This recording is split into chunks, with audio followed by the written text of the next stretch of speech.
ఏపీలో పెన్షన్ లబ్ధిదారులకు శుభవార్త. జూన్ పెన్షన్ ఒకరోజు ముందుగానే అందజేయనున్నారు. ఎన్టీఆర్ భరోసా పెన్షన్ ను ప్రభుత్వం ఒకరోజు ముందుగానే ఇవ్వనుంది.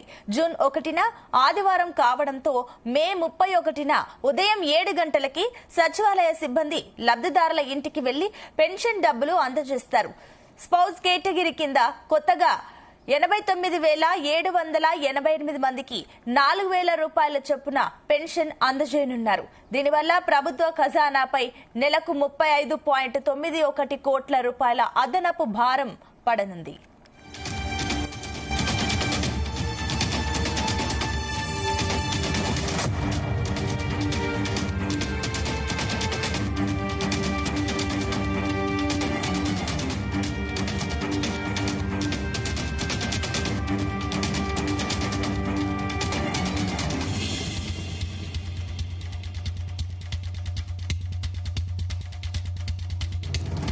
ఇక ఏపీలో పెన్షన్దారులకు శుభవార్త అందుతుంది. అటు జూన్ 1 ఆదివారం కావడంతో మే 31న పెన్షన్ అందజేయాలంటూ ప్రభుత్వం అయితే నిర్ణయించుకుంది. దీనికి సంబంధించి మరిన్ని డీటెయిల్స్ మా కరెస్పాండెంట్ రామచందర్ అందిస్తారు. రామచందర్,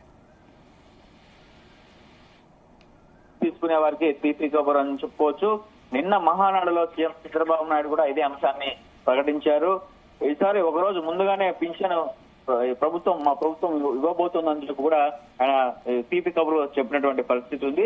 అయితే కూటమి ప్రభుత్వం అధికారంలోకి వచ్చిన తర్వాత ఎన్టీఆర్ భరోసా పెన్షన్ల పంపిణీ ప్రక్రియలో కీలకమైన మార్పులు చేసింది. అలాగే పెన్షన్ల మొత్తాన్ని పెంచడంతో పాటు పంపిణీ విషయంలో కూడా కీలక నిర్ణయం తీసుకుంటూ వస్తుంది. గతంలో 2,000 ఉన్న పెన్షన్ 4,000కు పెంచింది. దివ్యాంగుల పెన్షన్ ను 6,000కు పెంచింది టీడీపీ ప్రభుత్వం, కూటమి ప్రభుత్వం. పెన్షన్లను ప్రతి నెల 1వ తేదీన పంపిణీ చేస్తున్నారు. అయితే 1వ తేదీన ఆదివారం లేదా పండుగ రోజు వస్తే మాత్రం ముందు రోజునే పెన్షన్ పంపిణీ చేసే విధంగా మార్పు తీసుకొచ్చారు. అలాగే ఒకవేళ సెలవుల రోజులు పండుగలు వస్తే ముందుగానే పెన్షన్లు పంపిణీ చేస్తోంది ప్రభుత్వం అని చెప్పి చంద్రబాబు నాయుడు నిన్న చెప్పడం జరిగింది. అయితే ఈసారి 1వ తేదీ ఆదివారం సెలవు కావడంతో ఒకరోజు ముందుగానే పెన్షన్ పంపిణీ చేయనున్నారు. అలాగే ఎన్టీఆర్ భరోసా పెన్షన్ల పంపిణీ విధానంలో కీలక మార్పులు తీసుకొచ్చామని చెప్పి కూడా ఈ సందర్భంగా సీఎం చెప్పుకొచ్చారు. అయితే జూన్ 1న ఆదివారం సెలవు ఉండడంతో అందుకే ఒక రోజు ముందుగానే అంటే మే 31న పెన్షన్ల పంపిణీ చేయాలనేది కూడా నిర్ణయించారు. మే 31న ఉదయం 7 గంటలకే సచివాలయ సిబ్బంది లబ్ధిదారుల ఇంటి వద్దకు వెళ్లి పెన్షన్ డబ్బులు ఇస్తారు.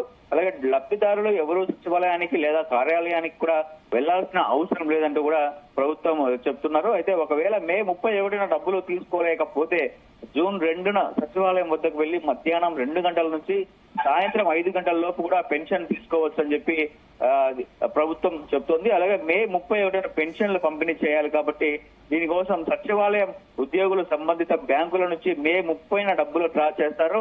పెన్షన్ తీసుకునేవారు ఈ మార్పును గమనించాలంటూ కూడా అధికారులు ఎక్కడికక్కడ మండల స్థాయి నాయకులకు, గ్రామ స్థాయి నాయకులకు, అలాగే అధికారులు కూడా ఆదేశాలు జారీ చేసి చెప్పడం జరిగింది. మరోవైపు రాష్ట్రంలో స్పౌజ్ కేటగిరీ కింద కొత్తగా 89,788 మందికి పెన్షన్లు ఇవ్వనున్నారు. ఎన్టీఆర్ భరోసా పథకం కింద పెన్షన్ పొందుతున్న భర్త చనిపోతే భార్యకు తదుపరి నెల నుంచి వచ్చే పెన్షన్ ఇస్తారు. అలాగే ఈ కేటగిరీని గత ఏడాది నవంబర్ నుంచి అమలు చేస్తున్నారు.